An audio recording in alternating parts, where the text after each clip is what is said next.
Unit 6ல important டாப்பிக்கான ஆங்கிலேயருக்கு எதிரான தொடக்க கால கிளர்ச்சிகள் இந்த டாபிக் தான் இந்த வீடியோவில் பார்க்க போகிறோம்.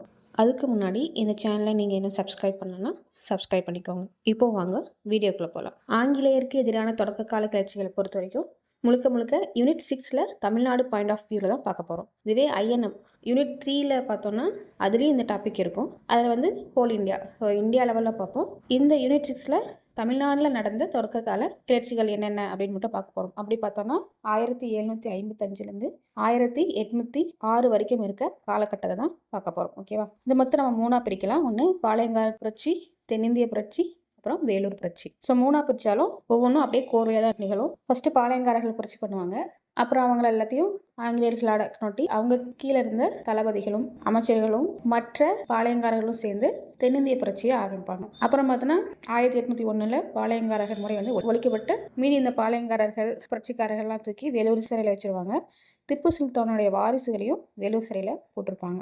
இவங்க 2 பேரும் சேர்ந்து ஆரம்பித்தது தான் வேலூர் புரட்சி. ஸோ இந்த 3 புரட்சிகள் தான் நம்ம இன்னைக்கு இந்த வீடியோவில் பார்க்க போகிறோம். அட்லீஸ்ட் 1 கொஸ்டினாவது இந்த டாப்பிக்லேருந்து வந்துடும். So very very important topic, நல்லா படிச்சுக்கோங்க. ஓகேவா? ஸோ ஃபஸ்ட்டு பாளையங்காரர் புரட்சி 1755லேருந்து 1801 வரைக்கும் இந்த புரட்சி வந்து நடக்கும். ஃபர்ஸ்ட் பாளையங்காரர் முறை எப்படி தோன்றுச்சு அதை பற்றி ஒரு இன்ட்ரோ பார்த்துடலாம். ஸோ பார்த்தோம்னா விஜயநகர ஆட்சியாளர்கள் தங்களோட மாகாணங்களை நிர்வகிக்கிறதுக்காக நாயக்கர்கள் முறையை வந்து உருவாக்குவாங்க. தென் இந்த நாயக்கர்கள் 1529 பாளையங்காரர் முறையை மதுரையில் வந்து அறிமுகப்படுத்துவாங்க. விஜயநகர பேரரசோட வீழ்ச்சிக்கு அப்புறமா நாகம நாயக்கரும் அவருடைய மகனான விஸ்வநாத நாயக்கரும் மதுரை திருநெல்வேலி பகுதியில் ஆட்சி பண்ணிட்டு இருப்பாங்க. விஜயநகர பேரரசு வீழ்ந்ததுக்கு அப்புறமா தங்களை சுதந்திரமா அறிவிச்சிட்டு மதுரை விஸ்வநாத நாயக்கரும் அவரோட அமைச்சனான அரியநாதர் இவங்க 2 பேரும் சேர்ந்து 1529 மதுரையில பாளையங்காரர் முறையை வந்து அறிமுகப்படுத்துவாங்க. இதுக்கு முன்னாடி பார்த்தோம்னா இந்த பாளையங்காரர் முறையை எங்கிருந்து அவங்க எடுத்திருப்பாங்கன்னா காக்கத்திய அரசரான பிரதாபருத்ரதேவன் வந்து முதல்ல இந்த பாளையங்காரர் முறையை வந்து அறிமுகப்படுத்தியிருப்பாங்க.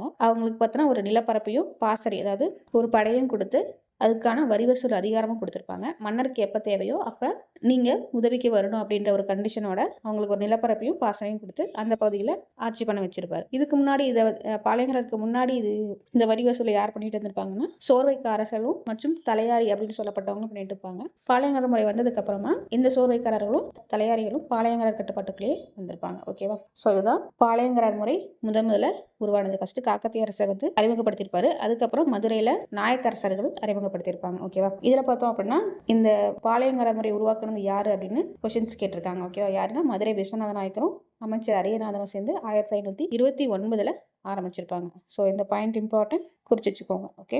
அப்புறம் பார்த்தோன்னா தலவாய்நாதரோட வழிகாட்டுதன் பேரில் பாண்டிய பேரரசில் இருக்க சிற்றூர்களில் 72 பாளையங்களாக பிரித்து அதை ஒவ்வொரு பாளையங்காரருக்கும் அசைன் பண்ணி கொடுத்துருப்பாங்க. அதன்படி இந்த 72 பாளையங்களையும் 2ஆக பிரிப்பாங்க. இன்னும் எதுனா மேற்கு பாளையம், கிழக்கு பாளையம்னு. மேற்கு பாளையத்தை பார்த்தோம்னா மறவர் இனத்தை சேர்ந்தவங்க ஆட்சி செய்வாங்க. அதுவே கிழக்கு பாளையத்தை நாயக்கர் இனத்தை சேர்ந்த சிற்றரசர் வந்து ஆட்சி செஞ்சுட்டு வருவாங்க. ஓகேவா? ஸோ மேற்கு பாளையத்தில் இம்பார்ட்டன்ட் பாளையம்னா எதுனா நெற்கட்டும் சேவல், சிங்கம்பட்டி, ஊத்துமலை, தலைவன்கோட்டை, சேத்தூர், நடுவன்குறிச்சி இதெல்லாம் மேற்கு பாளையத்தில் முக்கியமான பாளையங்கள். அதுவே கிழக்கு பாளையத்தை, அதாவது நாயக்கர் பாளையத்தில் இம்பார்ட்டன்ட் எதுனா எட்டயபுரம், பாஞ்சாலம், நாகலாபுரம், சாத்தூர், குளத்தூர் இதெல்லாம் கிழக்கு பாளையங்கள். இப்போ பாளையம்னா என்னென்ன அர்த்தம்னா சிற்றரசு அல்லது ஒரு இராணுவ முகாம் அப்படின்னு அர்த்தம். பாளையங்காரர் அப்படின்னா ஒரு இறையாண்மை கொண்ட ஒரு பேரரசுக்கு கப்பம் கட்டுற அரசு தான் இந்த பாளையங்காரர்கள் அப்படின்னு அர்த்தம். ஓகேவா? பாளையம்னா ஒரு சிற்றரசு, அந்த சிற்றரசு ஒரு பேரரசுக்கு கப்பம் கட்டினாங்கன்னா அதுதான் பாளையங்காரர்கள். இந்த பாளையங்காரர்களை ஆங்கிலேயர்கள் எப்படி அழைச்சாங்கன்னா போலிக்கார் அப்படின்னு வந்து அழைச்சாங்க. ஓகேவா? இவங்க செய்யற பணி என்னன்னு சொன்னாங்கன்னா அரசு காவல் அல்லது படிக்காவல் அப்படின்னு அழைப்பாங்க. இவங்க கலெக்ட் பண்ற வரியை காவல் பிச்சை அப்படின்னு வந்து சொல்றோம். 3ல் 1 பங்கு வரி தான் இந்த காவல் பிச்சை. அது மொத்தம் கலெக்ட் பண்ற வரியை 3ஆக பிரிச்சுப்பாங்க. அதுல 1 பங்கு வந்து நாயக்கரசருக்கு வரியா செலுத்திடுவாங்க, இன்னொரு பங்கு இராணுவ செலவுக்கும், அடுத்து 3வது பங்கு தங்களோட சொந்த செலவுக்காகவும் வச்சுப்பாங்க. அண்ட் இந்த பாளையங்காரர் முறைப்படி 60 தலைமுறைகளுக்கு, 60 வருஷத்துக்கு இல்லை 60 தலைமுறைகளுக்கு, இப்போ ஒருத்தர் பாளையங்காரர் வர்றாருன்னா அதுல இருந்து அடுத்த அவங்க மகன், பேரன், பேத்தி அப்படின்னு 60 தலைமுறைகளுக்கு நிலம் சொந்தம் அப்படின்றதோட அடிப்படையில் இந்த பாளையங்காரர் முறை உருவாக்கப்பட்டிருக்கும். இவங்க பார்த்தோன்னா அரசருக்கு எப்பப்பெல்லாம் தேவையோ அப்போ போர்ல வீரர்களோட சேர்ந்து பங்கேற்கணும் அப்படின்ற ஒரு கண்டிஷனோட இந்த முறை உருவாக்கப்பட்டிருக்கும். அண்ட் அவங்களுக்கு கொடுத்த நிலப்பரப்புல வரி வசூல், நிலத்தோட நிர்வாகம், அங்க வழக்குகளை விசாரிப்பது, போத் குற்றவியல், குடிமையல் வழக்குகள் ரெண்டுமே. ஓகேவா? அப்புறம் சட்டம் ஒழுங்கு பராமரிப்பு. ஸோ இதுலெல்லாம் பாளையங்காரர்கள் தன்னிச்சையாக செயல்பட அவங்களுக்கு அதிகாரம் வழங்கப்பட்டது. ஓகேவா? அண்ட் 17, 18ஆம் நூற்றாண்டுல நாயக்கர்கள் மாதிரியே தங்களை இவங்க சுதந்திர அரசுகளாக கருதிக்கிட்டாங்க. ஓகேவா. ஏன்னா இந்த நூற்றாண்டுகளில் நாயக்கர் முறை வந்து வீழ்ச்சி அடைந்து திப்பு சுல்தான் வந்து ஆண்டுட்டு இருந்திருப்பார். ஓகேவா. அடுத்து இந்த பாளையங்கார கிளர்ச்சி வரதுக்கான காரணங்கள்லாம் என்னென்ன அப்படின்றத பார்க்கலாம்.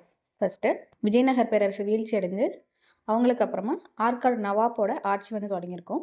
தென் இந்த ஆற்காடு நவாப் ஆட்சியில் அவங்களுக்கு வாரிசுரிமை போர் பார்த்தோம்னா 18ஆம் நூற்றாண்டோட பிற்பகுதியில் வந்து ஏற்பட்டிருக்கும். ஸோ ஆற்காடு நவாப்போட மருமகனான சந்தா சாஹிப்புக்கும் மகனான முகமது அலிக்கும் வாரிசுரிமை போர் வந்து ஏற்பட்டிருக்கும். அதில் சந்தா சாஹிப் பார்த்தோம்னா பிரெஞ்சுக்காரரோட உதவியை நாடுவார். அதே முகமது அலி பிரிட்டிஷோட உதவியை வந்து நாடுவார். ஓகேவா.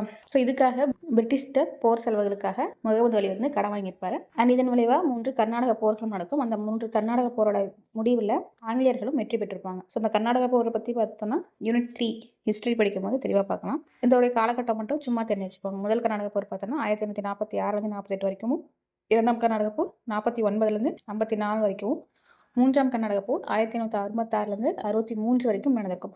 ஸோ பழைய கொஷின்ஸ்லாம் அந்த ஆண்டுகள் வந்து நிறைய கேட்டிருக்காங்க. ஓகேவா.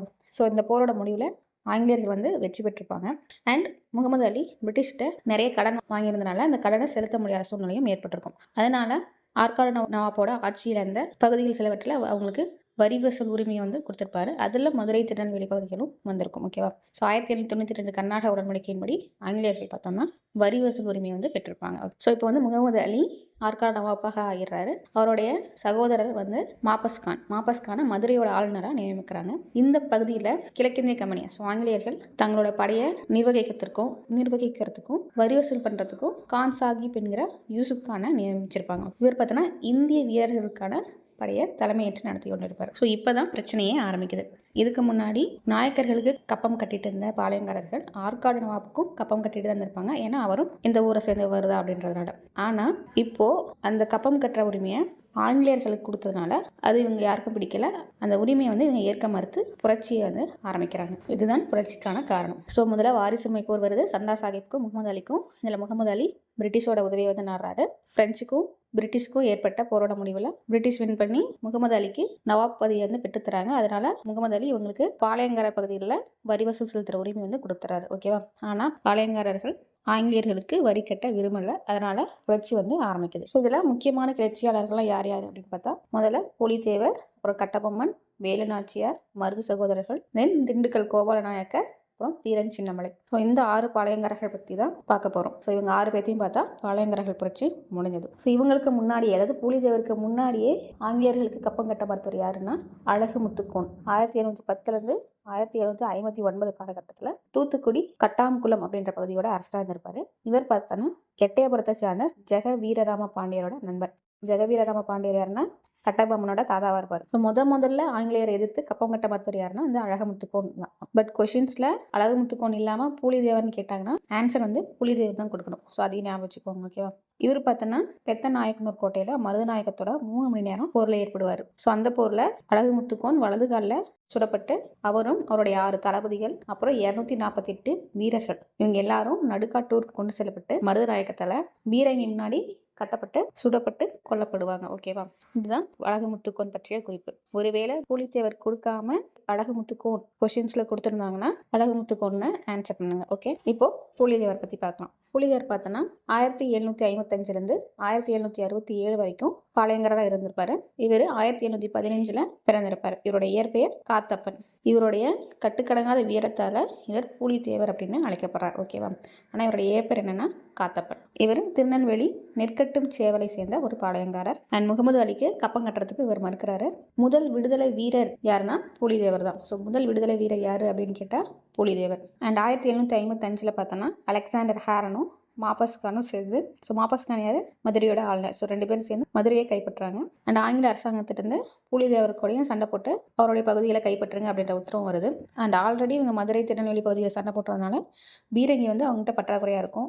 அண்ட் வீரர்களும் சோர்வுற்று அவங்களுக்கு ஊதியமும் வழங்க வேண்டிய கட்டாயத்தில் இருப்பாங்க. அதனால என்ன பண்ணுறோன்னா அலெக்சாண்டர் ஹேரன் வந்து நான் சண்டையிட மாட்டேன் அப்படின்னு சொல்லி பின்வாங்கிடுவார். ஸோ முதல் இதில் வந்து 1755 புலிதேவர் சண்டையிடாமலே ஜெயித்திருப்பார். ஓகே, அடுத்து பார்த்தோன்னா களக்காடு போர் வரும். ஓகேவா? ஸோ களக்காடு போரில் யார் யார் சண்டையிடுவாங்கன்னா மாபஸ்கானும் புலிதேவரும் சண்டையிடுவாங்க. இதில் மாபஸ்கான் தோல்வி அடைஞ்சிருவார். ஸோ மாபஸ்கான் பக்கம் யார் யார் இருப்பாங்கன்னா ஆங்கில படைகளும் நவாப் படைகளும் இருக்கும். இருந்தாலும் அவர் தோற்று போயிடுவார். இதில் புலிதேவர் வந்து வெற்றி பெற்றிருப்பார். ஏன்னா புலிதேவருக்கு சுற்றி இருக்க பாளையங்காரர்களும் திருவிதாங்கூர் மன்னரும் உதவி செஞ்சுருப்பாங்க.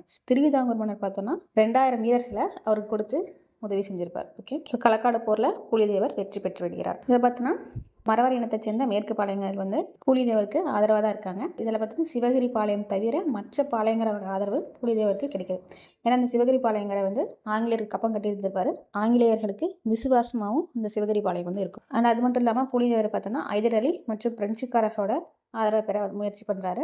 அந்த சமயத்தில் ஐதர் அலி மராத்தியர்களோட போரில் இருந்ததுனால புலிதேவருக்கு உதவ முடியாத சூழ்நிலையில் இருந்திருப்பார். ஓகேவா? அண்ட் இந்த புலிதேவரோட படைப்பிரிவுக்கு தளபதி தான் ஒண்டி வீரன். ஏன் இவருக்கு ஒண்டி வீரன் பேர் வந்துச்சுன்னா, இவர் ஒரு போரில் ஈடுபட்டிருக்கும் போது ஒரு கை வந்து துண்டாயிருக்கும். ஆனால் அதையும் பொருட்படுத்தாமல் அந்த போரில் ஈடுபட்டு வீரத்தோட போரை ஜெயிச்சும் கொடுத்துருப்பாரு. இதனால புலிதேவர் ரொம்ப வருத்தப்பட்டிருப்பாரு. ஆனால் ஒண்டி வீரன் என்ன சொல்லுவாருன்னா, இது வந்து எதிரிகளோட தலையை எடுத்ததுனால எனக்கு கிடைச்ச பரிசு அப்படின்னு பெருமையாக சொல்லியிருப்பாரு. ஓகேவா? இவர் பார்த்தோன்னா 1767 கர்னல் ஏரால் அப்படின்றோட 2000 வீரர்களோட போரிட்டு வெற்றி பெற்றிருப்பார். அந்த அளவுக்கு திறமையான புலிதேவரோட தளபதி தான் ஒண்டி வீரன். ஸோ இந்த கொஸ்டின் கேட்டிருக்காங்க, புலிதேவரோட தளபதி யார் அப்படின்னு. ஸோ ஒண்டி வீரர் யார்? புலிதேவரோட படைப்பிரிவு 1க்கு தளபதி. அடுத்து களக்காடு போரில் மாஃபஸ் கான் தோற்றதுனால ஆங்கிலேயர்கள் யூசுப் கான் தலைமையில் இன்னொரு படையையும் அனுப்பி வைப்பாங்க. 1759 அந்தநல்லூர் அப்படின்ற இடத்துல புலிதேவருக்கும் யூசுப் கானுக்கும் போர் நடந்திருக்கும். இந்த போரில் யூசுப் கான் வெற்றி பெற்றுவிடுறாரு. ஓகேவா? அண்ட் புலிதேவர் தோல்வியடைஞ்சு தலைமறைவாயிடுவார். இந்த யூசுப் கான் யாருன்னா, இவர் வந்து ராமநாதபுரத்தை சேர்ந்தவர். இவரோட இன்னொரு பேர் என்னென்னா கான் சாஹிப் என்கிற மருதநாயக்கம் பிள்ளை. இவர் ஃபஸ்ட்டு இந்துவாக தான் இருப்பார். அதுக்கப்புறம் புதுச்சேரியில் போய் இஸ்லாம் மதத்துக்கு மாறி பிரிட்டிஷ் படையில் தன்னை வந்து இணைச்சிக்குவார். ஓகேவா? அண்ட் 1752 ராபர்ட் கிளைவ் தலைமையில் நடந்த திருச்சிராப்பள்ளி முற்றுகையில் பங்கேற்று திறமையாக போர் புரிஞ்சிருப்பார். அண்ட் ஐதர் அலியை தோற்கடிச்சு சோழவந்தானையும் கைப்பற்றிருப்பார். ஓகேவா? அதுக்கப்புறம் பார்த்தோம்னா புலிதேவரை தோற்கடிச்ச அப்புறம் மதுரையோட ஆளுநராக இவர் வந்து நியமிச்சிருப்பாங்க. அப்போது அங்கே நெசவு தொழிலை ஊக்குவிச்சிருப்பாரு. கோயில்களுக்கு நிறைய நன்கொடையும் வழங்கியிருப்பார்.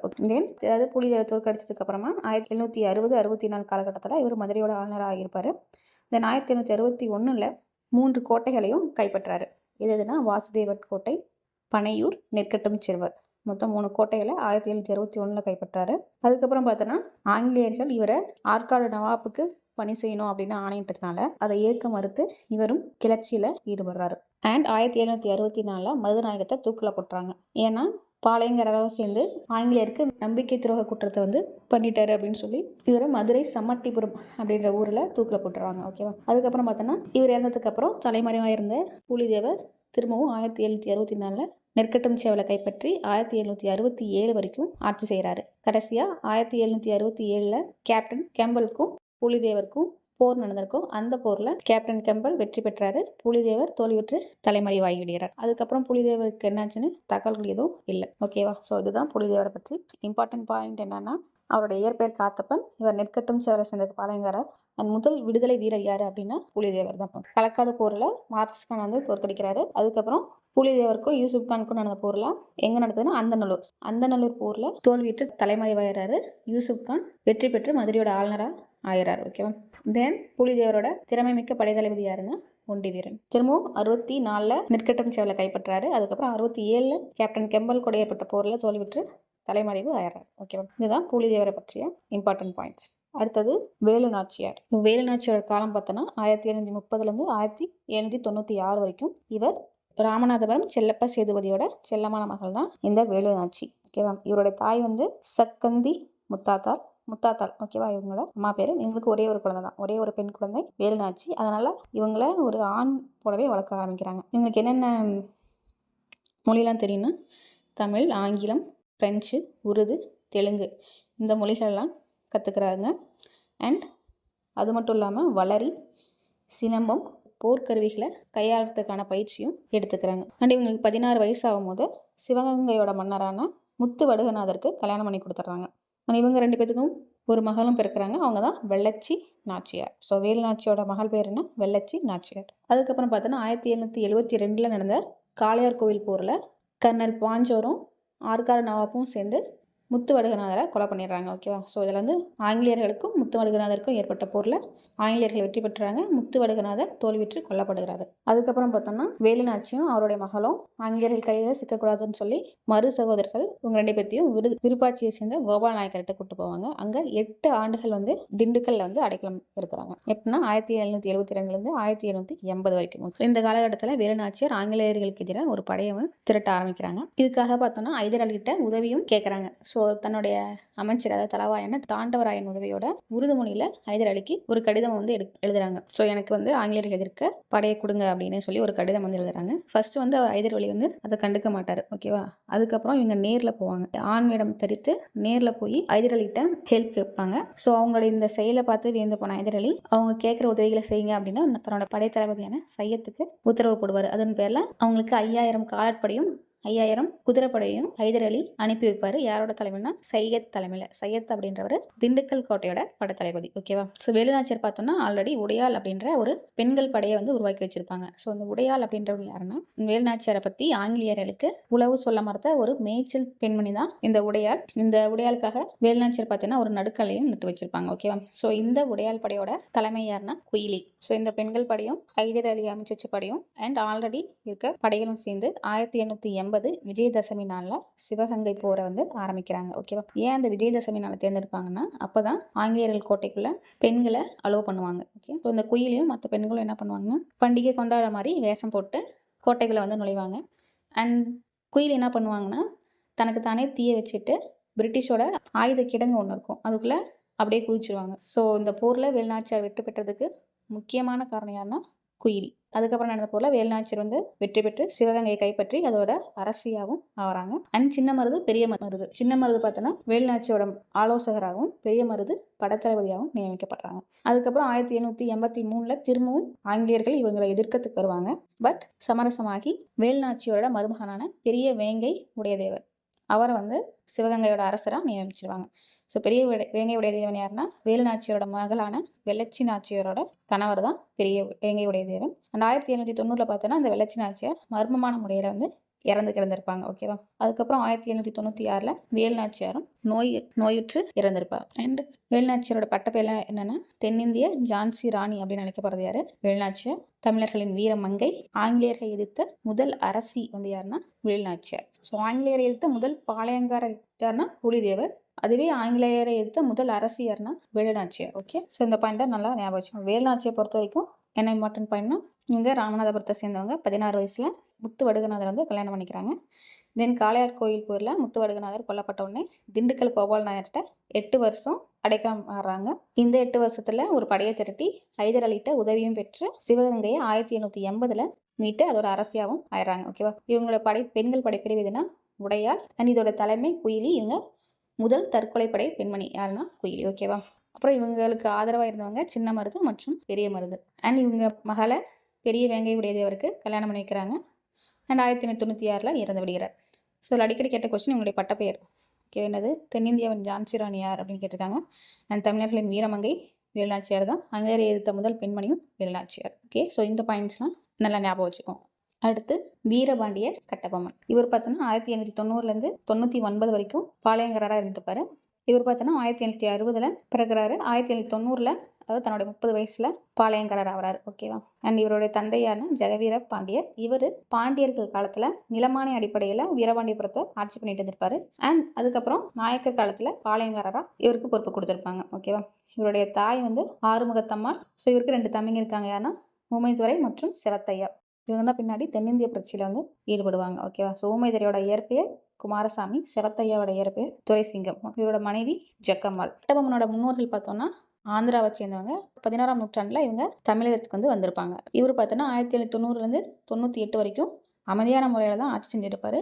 ஆங்கிலேயர்களுக்கு கப்பமும் கட்டிட்டு தான் வந்திருப்பாரு. ஓகே. கம்பெனியோட நிர்வாகத்தை சேர்ந்த காலின் ஜாக்சன் அண்ட் ஜேம்ஸ் லண்டன் 2 பேர் என்ன சொல்லியிருப்பாங்கன்னா இவர் வந்து கரெக்டாக வரி செலுத்துறாரு. கட்டபொம்மனால ஆங்கில அரசுக்கு எந்த விதமான பிரச்சனையும் இல்லை அப்படின்னும் சொல்லியிருப்பாங்க. ஓகேவா?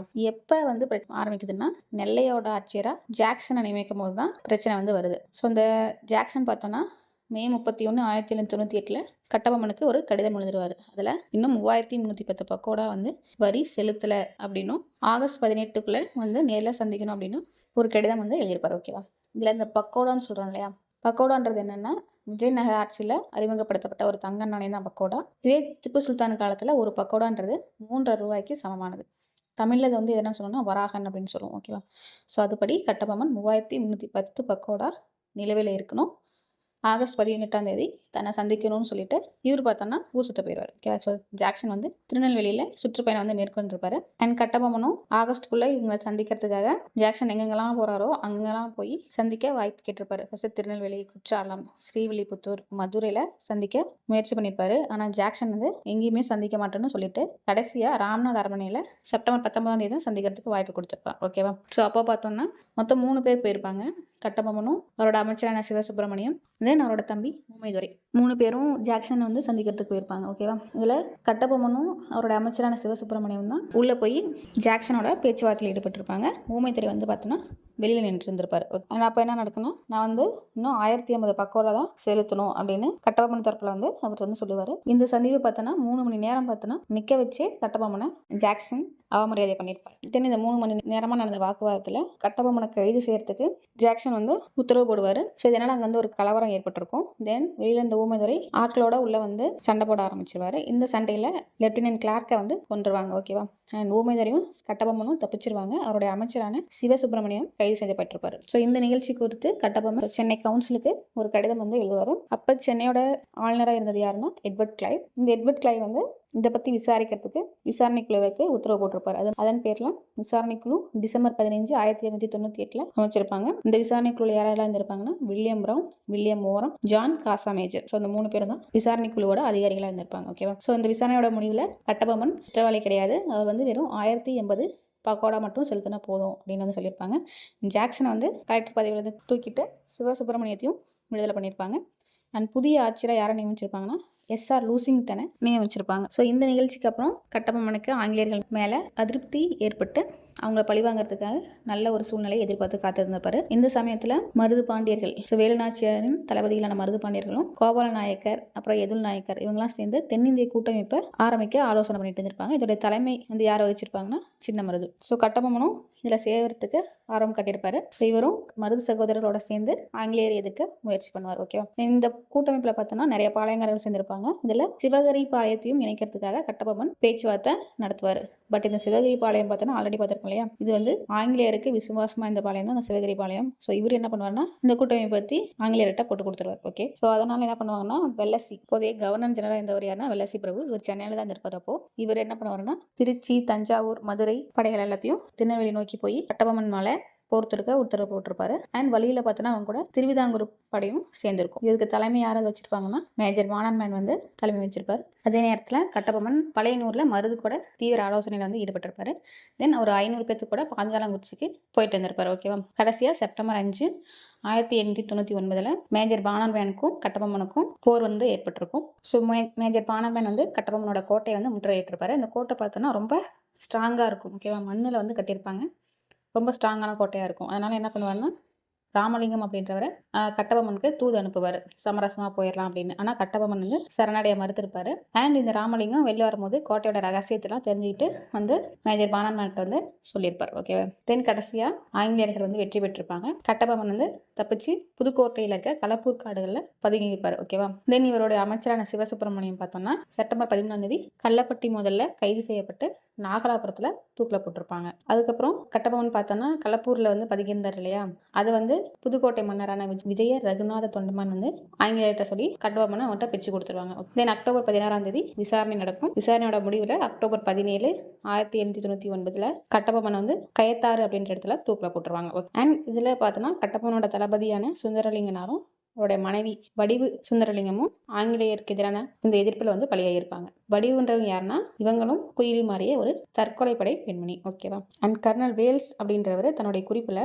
கட்டபொம்மனோட படை வீரர்கள் வந்து ரொம்ப வீரத்தோட போர் புரிஞ்சாங்க அப்படின்னு அவங்களோட வீரம் குறித்து ஒரு குறிப்பையும் கொடுத்துருப்பார். ஸோ அவ்வளோதான் கட்டபொம்மன் பற்றி. இதில் இம்பார்ட்டன்ட் பாயிண்ட்ஸ் என்னென்னா இவர் வந்து பாஞ்சாலங்குறிச்சியை வந்து ஆட்சி பண்ணுறாரு. இவங்களுடைய முன்னோர்கள் ஆந்திராவை சேர்ந்தவங்க. அண்ட் ஃபஸ்ட்டு அமைதியான முறையில் தான் ஆட்சி செய்கிறாரு. 1898 திருநெல்வேலியோட ஆட்சியர் ஜாக்சனுக்கும் இவருக்கும் இடையில பிரச்சனை ஏற்படுது.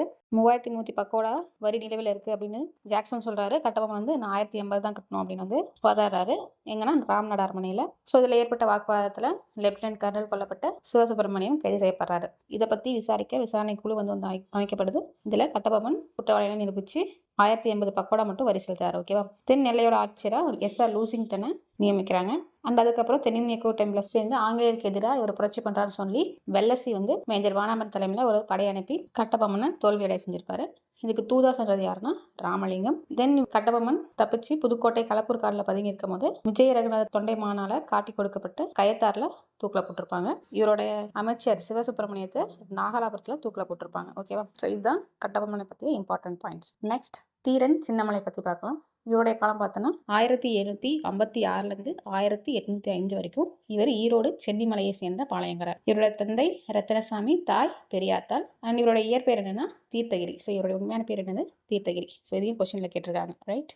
இவர் வந்து கொங்கு நாட்டு பாளையங்காரர். அதாவது கொங்கு பகுதியில் இருக்கு இல்லையா, சேலம், கோயம்புத்தூர், கரூர், திண்டுக்கல். ஸோ இதுதான் கொங்கு நாடுன்னு சொல்லுவோம். இதை சேர்ந்த பாளையக்காரர் தான் தீரன் சின்னமலை. இவர் பார்த்தோன்னா பழையக்கோட்டை மன்றாடியார் பரம்பரையை சேர்ந்தவர். அண்ட் இவர் பிரெஞ்சுகிட்ட நவீன போர்முறை பயிற்சியை வந்து எடுத்திருப்பாரு. ஓகே. கொங்கு நாடுன்றது திப்பு சுல்தானோட பகுதியாக இருந்திருக்கும். இதுக்கு முன்னாடி மைசூர் உடையாரோட பகுதியாக இருந்தது. அதுக்கப்புறம் திப்பு சுல்தானோட ஆட்சி கீழே வந்திருக்கும். இதோடைய வரி வசூல் வந்து யார் பண்ணியிருப்பானா திப்பு சுல்தானோட தளபதியில் ஒருத்தரான முகமது அலிட்ட வந்து கொடுத்துருப்பாரு. ஸோ ஒரு தடவை முகமது அலி வரி பண்ணிட்ட போது சின்னமலை போய் வரியை முழுசா பறிச்சுட்டு சிவன்மலைக்கும் சென்னிமலைக்கும் இடையே சின்னமலை பறித்தான் அப்படின்னு போய் சொல்லு அப்படின்னு முகமது அலிட்ட வந்து சொல்லியிருப்பாரு. ஓகேவா. இதனால முகமது அலிக்கும் சின்னமலைக்கும் நொய்யல் அப்படின்ற இடத்துல போர் நடக்கும். இந்த நொய்யல் போரில் சின்னமலை பார்த்தினா வின் பண்ணிடுவார். ஓகேவா. அடுத்து பிரிட்டிஷ் எடுத்து ஒரு 3 போரில் ஈடுபடுவார்.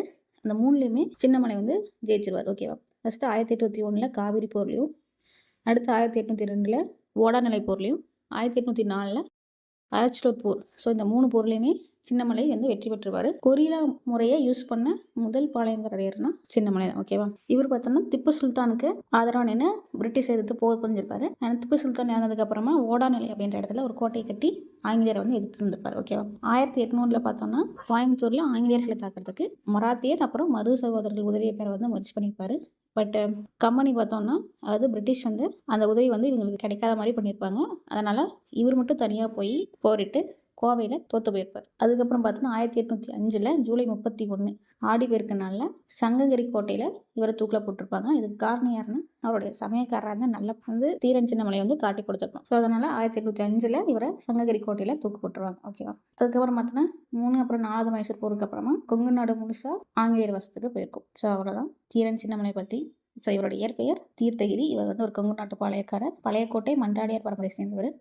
பிரெஞ்சுக்கிட்ட நவீன போர் முறை பயிற்சி எடுத்திருப்பாரு. இவருக்கு எப்போ சின்னமலை அப்படின்ற பேர் வந்திருக்குன்னா ஒரு தடவை முகமது அலிட்ட இருந்து வரியை பிடிங்கிட்டு சிவன்மலைக்கும் சென்னிமலைக்கும் இடையே சின்னமலை பறித்தான் அப்படின்னு போய் சொல்லி அப்படின்னு ஒரு வாக்கியத்தை சொல்லியிருப்பாரு. அதில் இருந்து இப்போ வந்து தீரன் சின்னமலை அப்படின்னு நினைக்கப்படுறாரு. ஓகேவா. ஸோ போர்கள் பொறுத்த வரைக்கும் நொய்யல் போர், காவிரி போர், ஓடாநிலை போர், அரச்சலூர் போர் 4 போருமே வெற்றி பெற்றிருப்பாரு. கடைசியாக 1805 தன்னோட சமையல்காரர் நல்ல பொண்ணால் காட்டி கொடுக்கப்பட்டு சங்ககிரி கோட்டையில் தூக்கில் போட்டிருப்பாங்க. ஸோ இவ்வளோ தான் இவரை பற்றிய இம்பார்ட்டன்ட் பாயிண்ட்ஸ். அடுத்து மருது சகோதரர்கள்.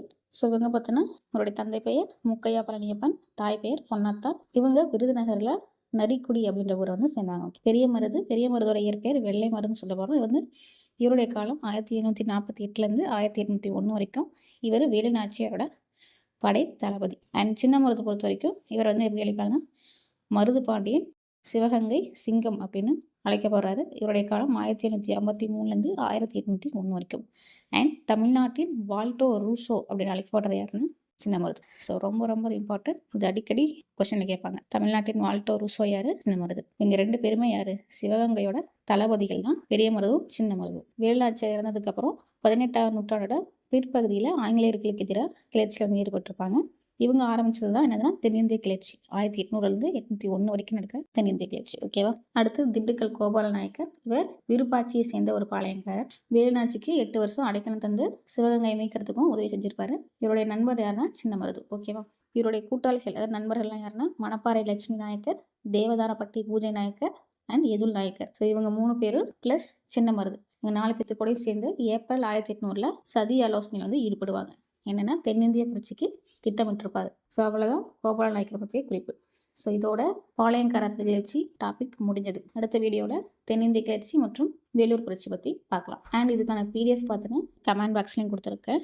வேணுங்கிறவங்க டவுன்லோட் பண்ணிக்கோங்க. And it's payable. அண்ட் இந்த வீடியோ உங்களுக்கு பிடிச்சிருந்தா மறக்காமல் ஷேர் அண்ட் சப்ஸ்கிரைப் பண்ணுங்கள். தேங்க்யூ.